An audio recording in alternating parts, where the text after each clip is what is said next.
and turn with me to the Gospel of John. This morning we'll be in the first chapter, the Gospel of John, chapter 1, verses 1 through 18. And of course, we come now to the end of the Advent season with this Christmas day, and we have spent this season preparing for this very day by looking at how each of the four Gospels tells the Christmas story.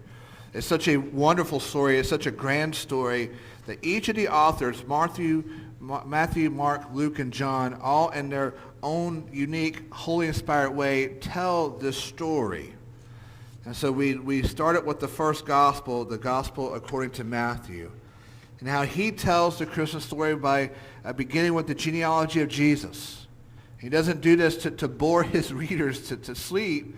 He does it to establish the identity of the Messiah, to set up to explain that this Messiah that they have been looking for is this Jesus.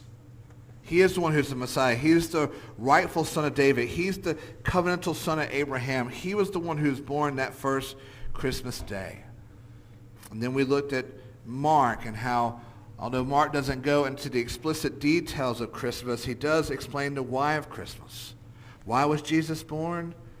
He was born for the gospel, to call his people to repent of their sins and to believe in the good news that he has brought to his people. And then we looked at the Gospel of Luke and how Luke, in his very thorough way, gives us this Christmas story that we know and love.